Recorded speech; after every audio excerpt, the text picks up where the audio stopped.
नहीं सुना तुम लोगों ने? ये क्या रह गया तुम्हारा? अब ज्वाइन किए भैया।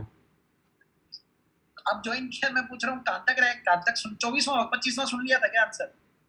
नहीं सुना नहीं, पर मेरा ठीक है, मेरे को आता है। हाँ तो देखो सिंपल सी बात है, टोकनाइजेशन की मैं बात कर रहा था। एक मेरे को एक सिंपल सी बात बताओ, ई कॉमर्स प्लेटफॉर्म नॉर्मल जनता यूज करती है?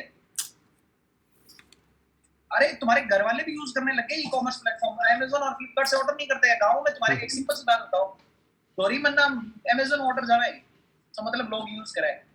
डोरीमन्ना में कितना लोग है जगह टोकनाइजेशन है? कुछ भी हो, कुछ भी रिलेटेड हो, कुछ भी हो कि नहीं होता, मतलब वो मैंडेटरी हो गया उसका ई कॉमर्स में। लोगों का जो जुड़ाव तो है ना, लोगों का जुड़ाव तो है, और पेमेंट सिस्टम है भाई साहब, तो लोगों से कंसर्न है बिल्कुल। अरे सिंपल बताओ, तुम्हें ये कह दिया जाए कि आज के बाद परचेज के लिए डेबिट कार्ड ही मैंडेटरी होगा, इट इज इम्पॉसिबल यार, लोगों को यूज करना नहीं आता डेबिट कार्ड। तो टोकनाइजेशन तो नेक्स्ट लेवल शिट हो गया, वो कैसे मैंडेटरी हो जाएगा यार? मतलब मैं ये कह रहा हूँ, इस तरह की चीजें जो नॉर्मल जनता को कैटर करती है ना, और वो टेक्निकल नेचर की है, वो कभी मैंडेटरी नहीं हो सकती। जो चीज नॉर्मल जनता को कैटर कर रही है वो टेक्निकल नेचर की है, it can never be mandatory. It has to be pilot basis. Sandbox बनाया जाएगा, रेगुलेटरी टूल विकसित किए जाएंगे, पायलट प्रोजेक्ट पे बनाया जाएगा, और फिर धीरे धीरे उसको देखा जाएगा। यार आधार मैंडेटरी नहीं किया अभी तक बहुत सी चीजों के लिए, जो कि सब लोगों को पता है कि जरूरी है, कितने टाइम से चल रहा है, तो सोचो ऐसी चीजें नहीं होती हैं। ये उत्तर होगा। एनीवे 26वां किस किसका गलत है? आज तो फॉर्म में चल रहा हूँ, एक गलत हुआ, गलत। 26वां एक का ही गलत है, और बताओ भाई। दो दो का गलत है, नहीं डिस्कस होगा। 27वां जी साहब गलत है भैया। एक गलत, दो गलत है, तीन, चार, पांच हो गए, पांच। हाँ जी, government acquisition programme, securities acquisition programme. देखो मेरे को नहीं पता, बट मैं जैसे क्वेश्चन करता होता हूँ ना कि नॉर्मली नाम से मुझे क्या पता चल रहा है, आरबीआई गवर्नमेंट की सिक्योरिटीज खरीद रही होगी, क्योंकि इसके अलावा इस वर्ड का मतलब मुझे नहीं समझ में आ रहा। अब मैं ऑप्शन देता हूँ, तो मेरी फर्स्ट थॉट बिना ऑप्शन पढ़े अगर ये है कि आरबीआई गवर्नमेंट की सिक्योरिटीज खरीद रही होगी, उससे रिलेटेड कोई ऑप्शन होगा तो मैं सही मार जाऊंगा विदाउट ओवर थिंकिंग, क्योंकि वहां पे अपने डबल थिंक करना है। मैंने बताया था ना कि क्वेश्चन के बीच में, पेपर के बीच में खुद को डाउट ना करो, इसके लिए पहले क्वेश्चन पढ़ते अपनी थिंकिंग याद कर लो कि तुम्हें क्या पता है इस बारे में, ताकि डाउट नहीं करोगे।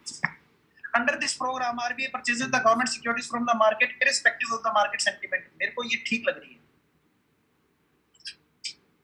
मतलब मैं इस पे जज नहीं करूंगा खुद को कि ये सही है या गलत है। आगे समझ में, क्योंकि ये मेरा पहला वो था दिमाग में। It may reduce borrowing cost of the government, it tend to depreciate the value of Indian currency. Okay, अगर गवर्नमेंट सिक्योरिटीज खरीद रही है तो पैसा जा रहा है मार्केट में,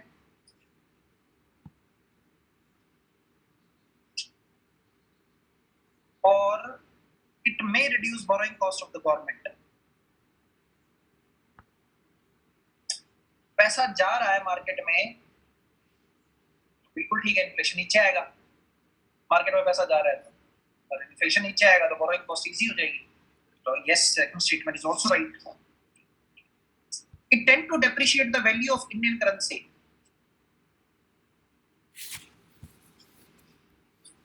दिस इज डाइसी। अगर मैंने सिक्योरिटीज खरीद ली और डाउट है क्या, इकोनॉमी वालों से पूछ लेंगे बात।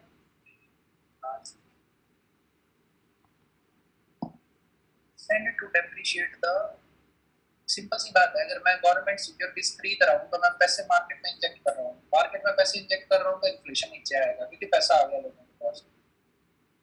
नीचे आएगा तो बोराइंग कॉस्ट इजी होगी, सस्ते में खरीद लेंगे चीजों को, दूसरी ठीक होनी चाहिए। तीसरी में वैल्यू डिक्रीज नहीं होनी चाहिए, ट्रेड बढ़ेगा तो इंक्रीज होनी चाहिए। उत्तर एक करूंगा, डॉग है। कैसे भाई? जैसे भैया लोगों के पास जब पैसे आ जाएंगे ना, तो हो सकता है बाहर वाला सामान खरीदेंगे, फिर जो एक्सचेंज रेट है उसको तो वहाँ हो जाएगा। मतलब मैंने भी यही यही ये तो चूज किया था। तीसरे लेवल का इंसेप्शन कर गया तुम। हाँ, नहीं, ए और डी में से ही लग रहा था, मैं इसलिए ए पे गया था।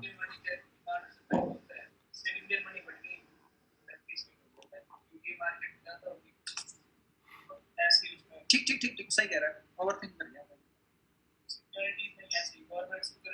बिल्कुल ठीक है। अरे गुड गुड गुड गुड। हाँ जी, अब बोलो कि देवता। क्या सर थर्ड समझ में नहीं आया? थर्ड समझ में नहीं आया? अरे सिंपल सी बात है, जब रुपीस की जैसे रुपी है, रुपी मार्केट में बहुत ज्यादा बढ़ेगा तो वो जो भी चीज बढ़ रही है उसकी वैल्यू तो डेप्रिशिएट ही होगी ना। अगेंस्ट दूसरी चीजें। रुपया बहुत ज्यादा हो गया मार्केट में, वैल्यू डेप्रिशिएट होगी, एक्सेस आ गई ना किसी चीज की। सिंपल सा यही लॉजिक है। हाँ जी बोलो सर।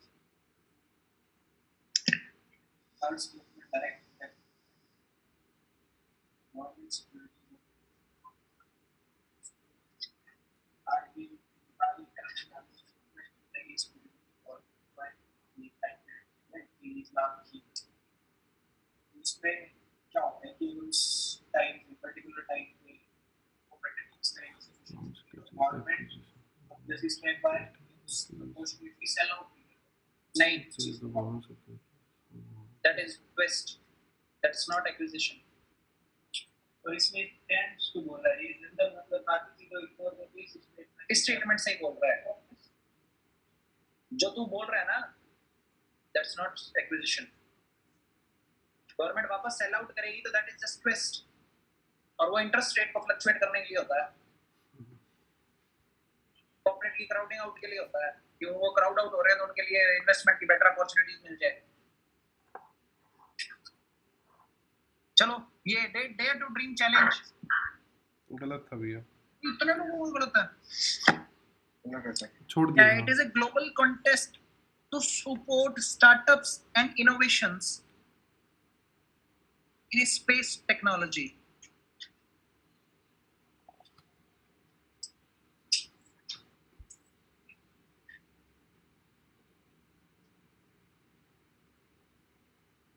उत्तर सी या डी में से एक होगा। है? अरे यार मैं ये तो बोल नहीं रहा था तेरे को बताने के लिए, पर सीधा है, सिंपल इसमें आंसर सी या डी में से एक होगा। ये नहीं, कोई दिक्कत नहीं है, सी मारना वहां पर। कारण सिंपल है इसका कि डेयर टू ड्रीम मतलब अपने वाले हैं तो करते ही है इस तरह की बातें, है ना। मतलब खेलो इंडिया, देखो इंडिया, मेक इन इंडिया, पता नहीं क्या क्या करते हैं, तो ये वाली बात ये कह सकते हैं, कोई दिक्कत नहीं है। और जब ग्लोबल कॉन्टेस्ट की बात कर रहे हैं तो नासा के बिना हो नहीं पाएगा आंसर। तो या तो दोनों एक साथ सही होंगे, दोनों एक साथ गलत होंगे। ग्लोबल में इंडिया किस होगा, वो सिर्फ यूरोप का होगा ना, इंडिया का तो ही नहीं। उसमें पर कोई चीज वैसे यूएसए भी स्पेस टेक्नोलॉजी में ग्लोबल इसरो हो सकता है भाई साहब, कोई दिक्कत नहीं है। नहीं नहीं नहीं नहीं, वो कोई दिक्कत नहीं है। जब भी स्पेस टेक्नोलॉजी की बात आ रही है ना, अपने बहुत सी चीजों में, चाहे वो किसी भी प्रकार की टेक्नोलॉजी हो, दूसरे या तीसरे नंबर पे है, और वो भी इंडिजीनियसली दूसरे तीसरे नंबर पे है स्पेस टेक्नोलॉजी में। इलॉन मस्क भी मतलब तारीफ कर रहा था। बिल्कुल है, अपने तो एक अलग से डिवीजन बना दी इनको इस नाम से। क्या नाम है उसका? New space, in space, new space India. नहीं मेरे को दिक्कत नहीं लग रही यार, तुम मेरे को या तो लॉजिकली बताओ भी पहली स्टेटमेंट में दिक्कत है। पहली स्टेटमेंट में क्या दिक्कत है? डेयर टू ड्रीम, मतलब बात इतनी है कि ये इनहेरेंटली गलत होगी, स्टार्टअप्स और वो सब नहीं होंगे, इनोवेशन कुछ कॉन्टेस्ट वगैरह होगा, चैलेंज है ना, तो कुछ प्रतियोगिता रख दी होगी। क्या आंसर में क्या है? अरे आंसर में क्या है? डी डी डीआरडीओ का है, और ये किस चीज के लिए है? कोई दिक्कत नहीं है, ऐसे क्वेश्चंस पे तो लोड लेना ही नहीं। 29 बताओ। गलत है। ठीक है गलत है, 2 3 4 हो गए, 5 हो गए। How does the Reserve Bank of India discharge its statutory obligation of being banker to the government? Okay, it is aggregator of all accounting of all GST collection. Aggregator का मतलब क्या होता है? पहले तो ठीक है. It maintains the principal account of center as well as state governments. ठीक है. The banker to the government. It is aggregator for accounting of all GST collections. GST का पैसा वहाँ जाता है और वो उसका बैंक है. नहीं भैया अकाउंटिंग का मैं देख रहा हूँ ये तो. और accounting criteria ministry of corporate affairs का है और आरबीआई ज्यादा रिलेशन मिनिस्ट्री ऑफ फाइनेंस से है. But GST collection accounting Indians करके उन्होंने एक बनाया था ना, aggregator all the GST collections.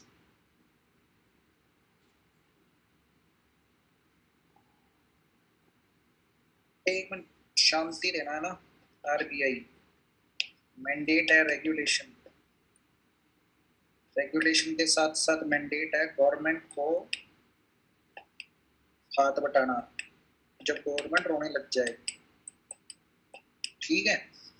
और मॉनेटरी पॉलिसी देखना और गवर्नमेंट रोने लग जाए फिस्कल पॉलिसी के नाम पे तो उसका भी हेल्प करना. ये आरबीआई का बेसिक काम है. इस बेसिक काम में बैंकिंग जहाँ भी आएगी आरबीआई मजे लेगी. तो पहले मजे लेगी. ठीक है. क्या ये कलर वाला काम करेगी? I don't think so. ये उत्तर करूंगा ना. ये भी है क्या एग्रीगेटर भी? कोई दिक्कत नहीं है. मैं तो यही करता हूँ इसको. क्या एक्सप्लेनेशन सॉल्यूशन में क्या दे रखा है?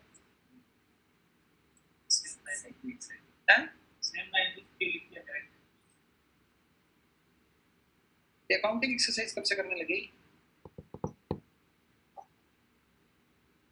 अकाउंटिंग एक्सरसाइज के नाम पे अगर ये आईएमएफ में अगर जब अपने वो देते हैं हमने जीडीपी कैलकुलेशन तो आरबीआई सबमिट करता है डॉलर टर्म्स में. बस वो एक अकाउंटिंग एक्सरसाइज करती है. चलो विल रिमेंबर दिस. 30th 30वां किसका गलत है? तो नहीं होगा. शर्मनाक बात है यार. मतलब जब भी है ना तुम्हें ऐसा लगे कि जो क्वेश्चन एटलीस्ट 2 या 3 लोगों में गलत है उसको तो जरूर डिस्कस कर लेना क्योंकि वो नहीं होना चाहिए. जो चीज मैं ये उस तरह से नहीं कह रहा कि तुम्हें शर्म ना आनी चाहिए. ये बात शर्मनाक है. तुम्हें नहीं आनी चाहिए. कारण क्या है इसका कि जब मेजोरिटी जिस क्वेश्चन को सही कर रही है ना वो मेरिट डिसाइड कर जाएगा. समझ में आ रही है बात? तो वो जरूर डिस्कस करना. हो सकता है तुम्हारे बहुत गलत हो जो मैंने डिस्कस नहीं किए. बट अगर तुम अबाइसिबल माइनॉरिटी में हो ना उस क्वेश्चन में, जैसे इस बार 2 ही थे तुम लोग, इस क्वेश्चन को जरूर डिस्कस करना बाकी लोगों से. कंसीडर अब भी कर लिया क्यों मुर्गो ना होना तुम मैं भी. Consider the following statement. This ये हो गया था ना डिसइंफ्लेशन. हो गया तो ठीक है. रिग्रेसिव टैक्स हो गया. ठीक है. हाई पावर्ड मनी हो गया. ये तो पहले पिलर से सीधे सीधे हैं. कुजनेट का हो गया. एक का गलत. बहुत शर्मनाक बात है. एक का ही गलत है तेरा. अभी तक पिछले में 3 थे. पुनीत सागर अभियान ये नहीं अटेम्प्ट किया. मतलब गलत ही है. अटेम्प्ट नहीं किया तो ये वाले तो छोड़ने ही नहीं है जिनके स्टेटमेंट्स हैं. हाँ जी पुनीत सागर अभियान. और बताओ एक का ही गलत है. बढ़िया है. तुम मतलब सीख रहे हो एलिमिनेशन. करेक्ट अबाउट आरबीआई 36 गलत है. एक का गलत. What about the rest of you? 2 3 का ही गलत है. 37वां यूनियन बजट रेवेन्यू रिसीट्स किसका गलत है? ये गलत हो गया भैया. 2 3 4 का ही गलत है. 5वां नहीं है बंदा कोई. I am not discussing it. पिछले साल का मेंस का क्वेश्चन है.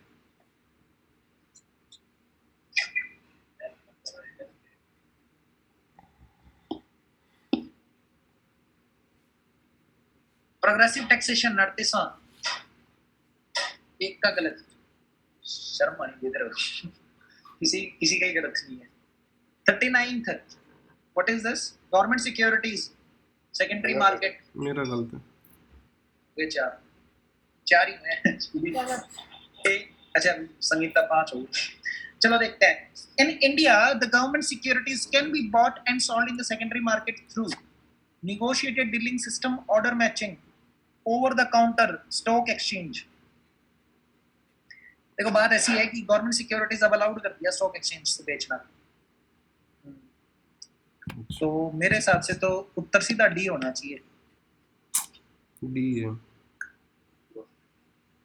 यार, इसको अलाउड किए हुए 1 साल से ऊपर हो गया। और वो है क्या जो ओपन है वीडियो 21 वाली देख ली, उसमें होता है मार्केट में फिक्स करने की जरूरत है। वीडियो 21 वाली देख ली। अरे मैं अभी तो तुमने पीछे क्वेश्चन किया है यार, रिटेल डायरेक्ट स्कीम। और क्या है वो? रिटेल डायरेक्ट स्कीम में तुम्हारा खुद का डीमैट अकाउंट में गवर्नमेंट सिक्योरिटीज होगी। हाँ, भेज उनको सेकेंडरी आरबीआई का है। हाँ, तो क्या दिक्कत है? तो गवर्नमेंट प्राइमरी मार्केट में जाती नहीं है, उसमें सेकेंडरी मार्केट की बात हो रही है यहाँ पे। और वो जो रिटेल डायरेक्ट स्कीम में जो गवर्नमेंट सिक्योरिटीज इंडिविजुअल को मिल रही है ना, वो सेकेंडरी मार्केट में बेच सकता सेकेंडरी है।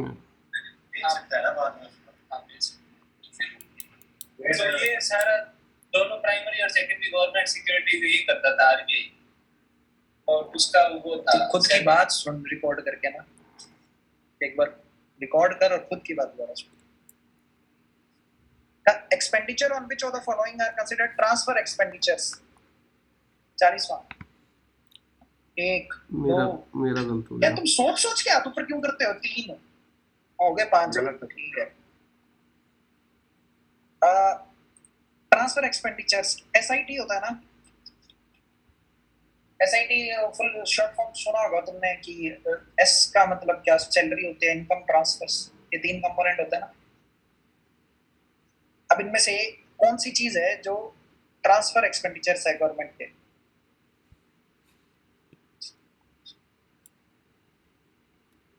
पेंशन स्कीम्स, सब्सिडीज, अनएम्प्लॉयमेंट, इनमें से कौन सा बट ऑब्वियसली ट्रांसफर है? बताओ। Subsidies. But obviously subsidies transfer है। एग्जैक्टली मैं यही चाहता था कि किसको ये क्लैरिटी है। अनएम्प्लॉयमेंट अलाउंस कंफर्म ट्रांसफर होगा। कैसे आप? इनलाइटन अस। ट्रांसफर में जैसे कुछ वापस नहीं आता ना, तो अनएम्प्लॉयमेंट का मतलब आपको गवर्नमेंट देगी, मतलब बैठे बैठे आपको मिल रहा है। ट्रांसफर का मतलब किसको ट्रांजैक्शन लग रहा है? जिन्होंने ट्रांसफर का मतलब ट्रांजैक्शन से लिया है उनका गलत हो गया। They are different thing. Transfer का क्या मतलब है? कुछ सोचो, कुछ लिटरली क्या है ट्रांसफर? कुछ वापस नहीं आएगा उसके बदले। वापस एक्सपेंडिचर का मतलब ही है कि वापस नहीं आ रहा, वरना तो रिसीट होती ना। वन साइडेड पेमेंट मतलब। अरे तो वो एक्सपेंडिचर का मतलब हो गया। गवर्नमेंट की टर्मिनोलॉजी में जो भी चीज है अगर वो वापस आ सकती है तो कैपिटल एक्सपेंडिचर में जाती है, वरना रेवेन्यू एक्सपेंडिचर में जाती है। मतलब अगर इन्वेस्टमेंट होती तो। ट्रांसफर से क्या मतलब है? तुम लिटरल मीनिंग पे जाओ, आंसर कर जाओगे। फ्री फोकट के पैसे मिल रहे हैं।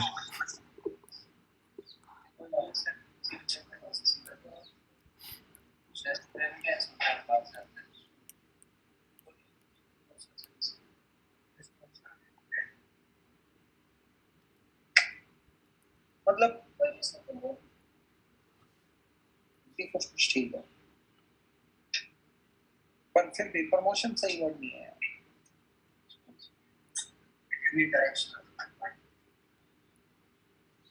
काफी हद तक ठीक है। मैंने सबसे पहली बात क्या बोली? ट्रांजैक्शन। ट्रांजैक्शन क्या होता है? By directional. और ट्रांसफर होता है यूनिडायरेक्शनल। तो उस हिसाब से तो तीनों मेरे को दिक्कत ही नहीं लग रही, तीनों में। पेंशन का लग रहा था भैया। पेंशन कुछ लोगों की पेंशन बिना उनके कंपोनेंट कटे भी आती है।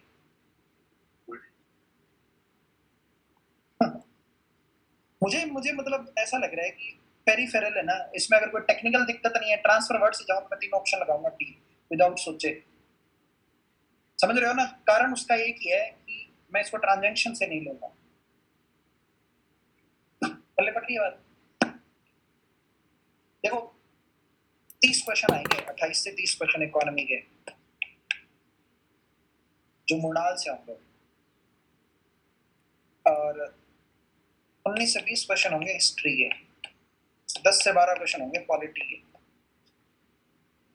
इसके जो 28 से 30 क्वेश्चन है ना, जो 220 पेज का मैं मटेरियल कह रहा था और ऑल इंक्लूसिव की मैं वीडियोस कह रहा था, देख ही लेना, मृणाल भी देख ही लेना, कोई दिक्कत नहीं है।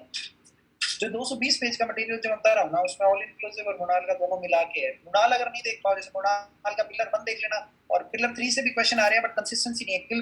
कंसिस्टेंसी सिर्फ पिलर 1 की है, आ ही रहे हैं, हर साल 7-8 क्वेश्चन आ रहे हैं, बाकी आगे कंसिस्टेंसी नहीं है। ऑल इंक्लूसिव का सारा देख लोगे तो बढ़िया काम बन जाएगा, पर नोट्स जरूर पढ़ लेना।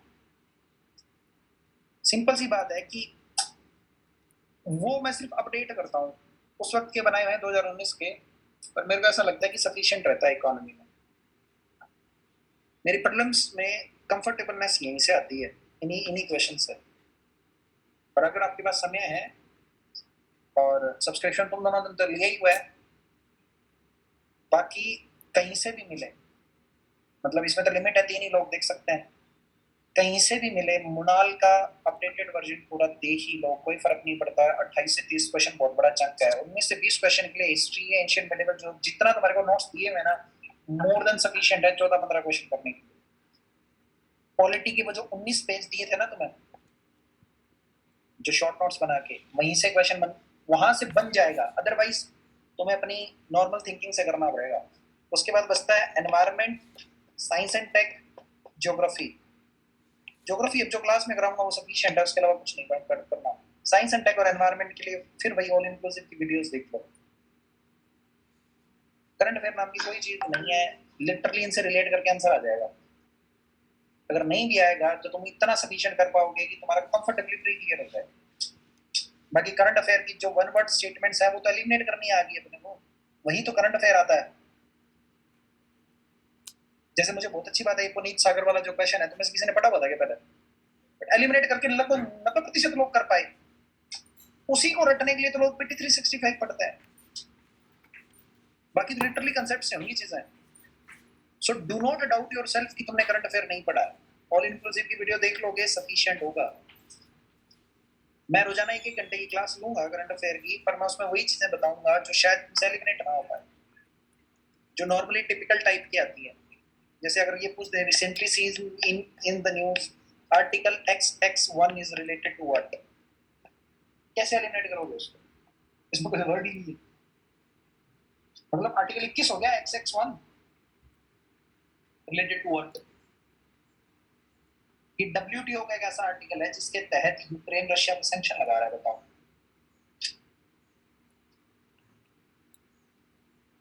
ये नहीं कर पाओगे, मतलब वही बात है ना, ऐसी जिन चीजों पे नहीं पहुंच पाओगे तो मोस्टली कोशिश करूंगा 2-4 महीने की जितनी भी है मृणाल के ही करंट अफेयर्स से अपने लिए सफिशिएंट होगी। साइंस एंड टेक में क्लियरली बता, अब तुम वही बातें ना, ये बड़ी बातें लिखते नहीं और फिर तुम्हें लगता है तुम्हारा कोर्स पढ़ा रहा है, अधूरा रह गया, ये रह गया, वो रह गया। बायोटेक ही आती है साइंस एंड टेक में जो तुम सीख के कर पाओगे वहां, बाकी कोई चीज अब सीख के वहां कर नहीं पाओगे। एनवायरमेंट में तुम्हें कह दिया कि टाइगर रिजर्व रामासर साइट साउथ के और नॉर्थ ईस्ट इंडिया के नेशनल पार्क कर जाओगे तो हो जाएगा। IDWH है, integrated development for wild life habitat, 22 जानवर है इसमें, 22 है ना, उनको मैप पे लोकेट कर लो कौन सा कहाँ है, तो उससे तुम्हें ऑलरेडी पता है कि टाइगर रिजर्व उसके आसपास का कौन सा है, क्योंकि तुमने रट लिए तुमने साउथ और नॉर्थ ईस्ट के तुमने नेशनल पार्क रट लिए, तो तुम रिलेट कर जाओगे। एनवायरमेंट में और ऐसी कोई चीज नहीं है जो तुम पढ़ के वहां कर पाओ, वहां एलिमिनेशन से कर पाओगे। जैसे कोई टर्म आ गई थी एक बार, carbon fertilisation is related to, fertilisation किस चीज से होता है, मतलब उसका आंसर किस चीज में लाई करेगा। जैसे मैंने आज तुम सबके आने से पहले तुम्हें पूछा बूमा टेक्निक, क्या चीज हो सकती है बूमा टेक्निक, बताओ।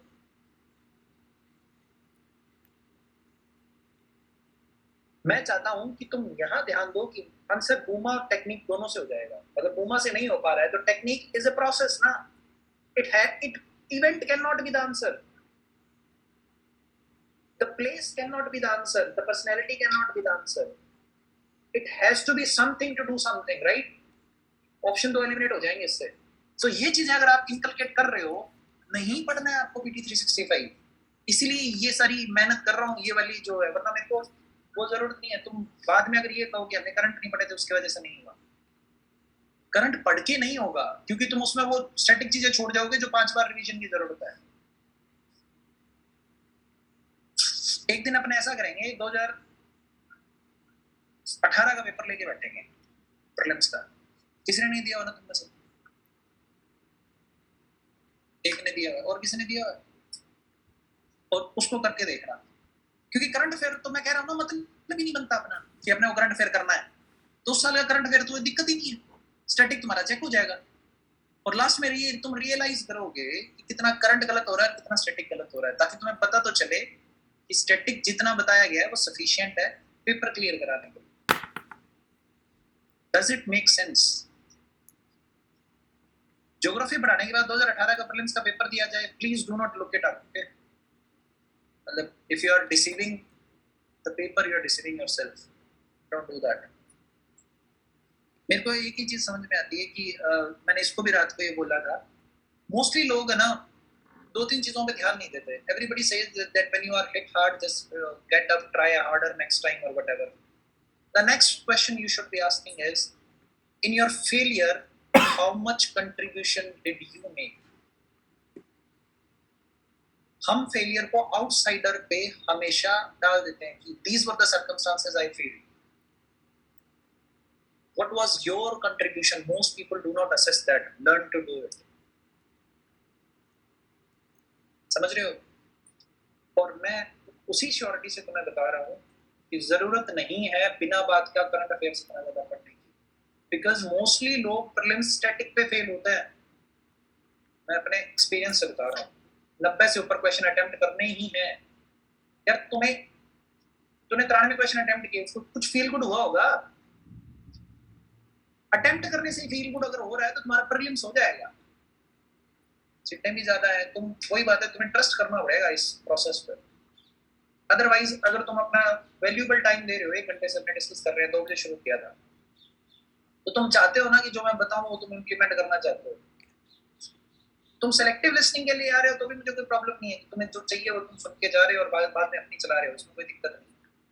पर मैं जो ये पेपर डिस्कस करवा रहा हूँ ना, इट्स अ होल पैकेज. इसकी सेलेक्टिव लिसनिंग तुम्हें दिक्कत कर सकती है. देयर आर फ्यू थिंग्स जो मैं तुम्हें क्लियरली बता रहा हूँ कि एनसीईआरटी और पॉलिटी का क्वेश्चन नहीं है तो डी आंसर मत मार. Do not doubt yourself there. I don't. Prelims में don't doubt yourself there. और criteria क्या है पॉलिटी और NCERT का, whether we have studied it thoroughly. I've given you the notes. I've discussed with them, with you, like all the things I've discussed with you. That should become the criteria कि D answer नहीं हो सकता. Is that clear now? जो भी ऐसे statements है, I'm sorry I'm taking way too much of time this way, but this is important because these are the mistakes that are being compounded, not repeated. समझ रहे हो? तुम ये mistakes अपनी कंपाउंड कर रहे हो और फिर तुम्हारे को वहां से लाना बहुत मुश्किल हो जाएगा. कि ये छोटी छोटी हैबिट्स है ना, मैंने इसको रात को ये बात भी बताई थी, छोटी छोटी एटॉमिक हैबिट्स है जो तुम्हें इनकलकेट करनी पड़ेगी. They will not add up, they will compound. अब ये जो जिनके सी सेट में दिक्कत है उनको बता दो, कंपाउंड का मतलब होता है कि चीजें लेयर के ऊपर लेयर चढ़ते जाती. ठीक है? तो एक सिंपल सी बात है कि आपको 90 से ऊपर क्वेश्चन अटेम्प्ट करने हैं. जो भी क्वेश्चन एक स्टेटमेंट और नीचे 4 ऑप्शंस हैं, उसको नहीं छोड़ना है. एक भी क्वेश्चन को नहीं छोड़ना है. खासकर अगर कैपिटल्स में दिया हो, किसी भी तरीके से दिया हो, वो एलिमिनेट हो जाएंगे. पूरा शब्द पढ़ना. जैसे उस दिन वो था ना न्यूक्लियर प्रोग्राम, वो दा वर्ड नहीं पढ़ा, और आज तुमने बूमा टेक्निक में सिर्फ बूमा पे एम्फेसिस किया, टेक्निक पे नहीं किया. मतलब समझ रहे हो ना? पूरा शब्द पढ़ना है, हो जाएंगे एलिमिनेट. ऑप्शन बनाने वाला गलत ऑप्शन बनाने के लिए इतना दिमाग नहीं लगाएगा, और जहां नहीं लगाएगा वही तो अपॉर्चुनिटी है. समझ पा रहे हो तुम? एक चीज देखो, जैसे कि मेरे को क्वेश्चन बनाना है, let's just I will give you a task of framing one question. Like everybody of you knows that the World Food Program, the headquarters is located in शायद रोम में है ना.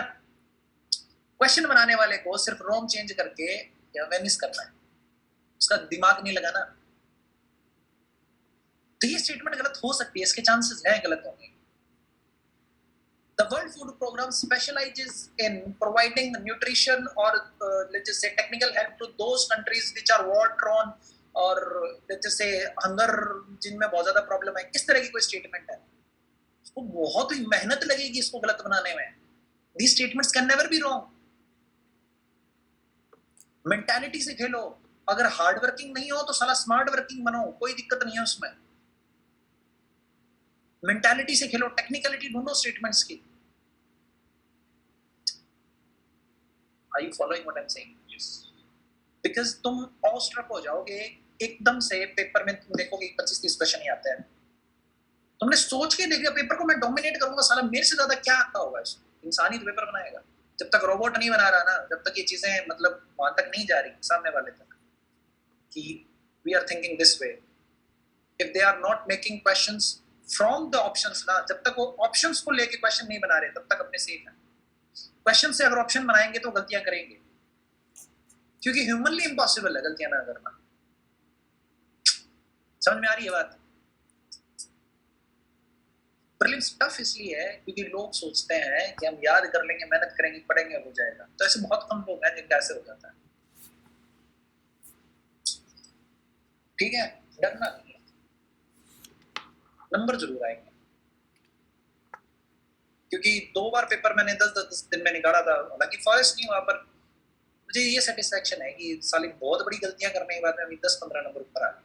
फॉरेस्ट की 20-20 नंबर जाने लगी ऊपर कट ऑफ. समझ पा रहे हो? तो हो जाना चाहिए यार, दिक्कत मत, डाउट मत लेना. चलो अब ये स्टेरिलाइजेशन वाला बताओ. 41वां किस किसका गलत है? एक ही बंदे कह रही है, होगा डिस्कस. 42वां 41वां 42 क्वेश्चन ही गलत है. Let's see. Consider the following: clothes bought by the kids, coffee machine in the cafeteria, tea leaves purchased by restaurants. Which of the above example of the capital goods? Capital goods वो है जो बाद में return देते हैं. Coffee machine in the cafeteria is a capital good. Tea leaves is a capital good. Capital जिसको in cash किया जा सके, तो मेरे हिसाब से सी उत्तर हो जाएगा. सही भैया.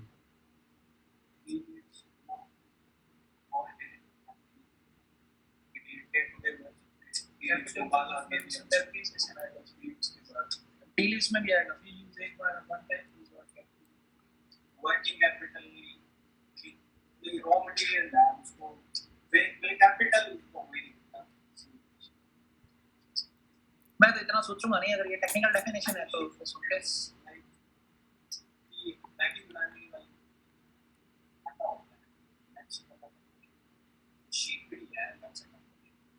मेरे को ये बड़ी बात ठीक लगी. If something which can depreciate is a capital.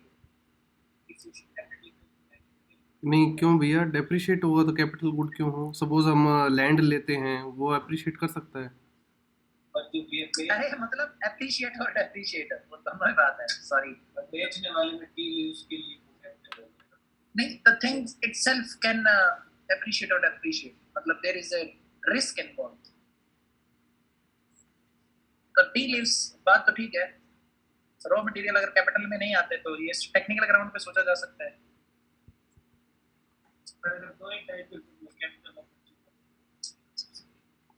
हाँ फिर ठीक है.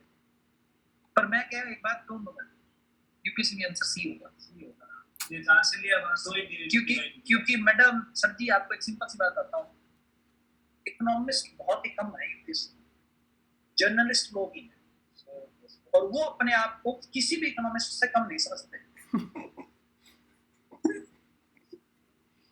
पर बाकी मेरे को अच्छा लगा तेरा ये इनपुट था ना. That was very sound, logical and confident. Good, I am impressed. but the answer is still C. हाँ जी, sovereign gold bonds किसका गलत है? तुम में से किसके पास sovereign gold bond है? लिया था बेच दिया।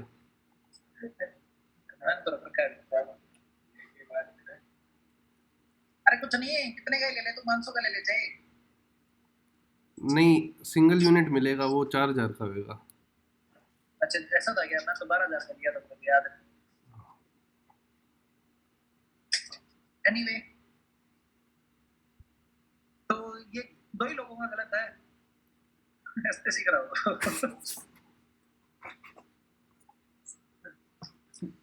हाँ, ये 44वां किसका गलत है भाई? नहीं, क्या हो रहा है ये? व्हाइट बोर्ड आ रहा है बार बार। इस साला मजनू धोखा दे रहा है। आ गया यूजुअल स्टेटस अप्रोच। किसका गलत है? यहाँ पे तो किसी का ही गलत नहीं है, दो लोगों का। ऑनलाइन संदीप का गलत है, तुक्का मारा था, ठीक निकल गया। 5 गलत हो। मेरा ठीक है भैया। क्या बात है, फिर तो 4 ही। 45वें पे आओ। श्रेष्ठा योजना गलत है। 1 अटेम्प्ट नहीं किया। 2 3 4 5। तू लास्ट में क्यों आ खड़ा करता है? तेरे को तेरी पेपर दिख नहीं रहा क्या? 45। चलो श्रेष्ठा की बात करते हैं। देखो, श्रेष्ठ का मतलब होता है एक्सीलेंट, है ना, उत्तम। और श्रेष्ठा कैपिटल में है तो कुछ ना कुछ इसकी वो हो सकती है, फुल फॉर्म हो सकती है। Objective of Shrestha scheme: enhance residential high school education. Okay. Enhance the capability of MSME sector. Awareness नहीं होगा। Revamp मतलब श्रेष्ठ बनाने में revamp ठीक है। Around safe mining procedures. श्रेष्ठ THA. It aims to enhance residential high school education for SC children. It aims to enhance the capabilities of MSME sectors in India. I don't think कि B answer हो सकता है। कारण ये है कि ये एक टारगेट स्पेसिफिक स्कीम होनी चाहिए, और एमएसएमई सेक्टर स्पेसिफिक स्कीम आ गई, मतलब उसमें टारगेट नहीं है ना, एमएसएमई किस क्षेत्र में कैपेबिलिटी बढ़ानी है। श्रेष्ठ का मतलब मेरे को कोई टारगेट लग रहा है ना। स्कूल एजुकेशन SR दोनों लग रहे हैं इसमें, हैं? E भी लग रहा है तो मैं A कर दूंगा बस। सही है भैया। इससे कुछ फर्क पड़ सकता है, जैसे श्रेष्ठ योजना लिखी और श्रेष्ठ स्कीम लिखी ना स्कीम और योजना। अरे तुम, मैंने क्या कहा कि श्रेष्ठा का सबसे पहले लिटरल मीनिंग क्या है? श्रेष्ठ का उत्तम, समथिंग। और इनहेंस है तो मतलब वो कर रहे हैं, रिवैम्प है तो मतलब वो चेंज कर रहे हैं। अवेयरनेस तो नहीं हो सकता उत्तर, ये काट दिया, ठीक है। फिर उसके बाद में मैं गया इसके फुल फॉर्म पे। या श्रेष्ठ का मतलब, देखो मेरी बात सुनो, कि मैं अगर ये कहूं कि मैंने सौरभ को सभी एरिया में श्रेष्ठ बना दिया, इट डजंट साउंड गुड। मैंने इसको रनिंग में श्रेष्ठ बना दिया, that is target specific. Statement A is target specific, target specific है। B टारगेट स्पेसिफिक नहीं है, ये पूरा सेक्टर की बात कर रहा है। समझ रहे हो? शब्दों से ये जाओ कि क्या टारगेट स्पेसिफिक होगा और क्या सेक्टर स्पेसिफिक होगा। 46वां, अरे किस का गलत है? हाथ ऊपर कर दिया करो।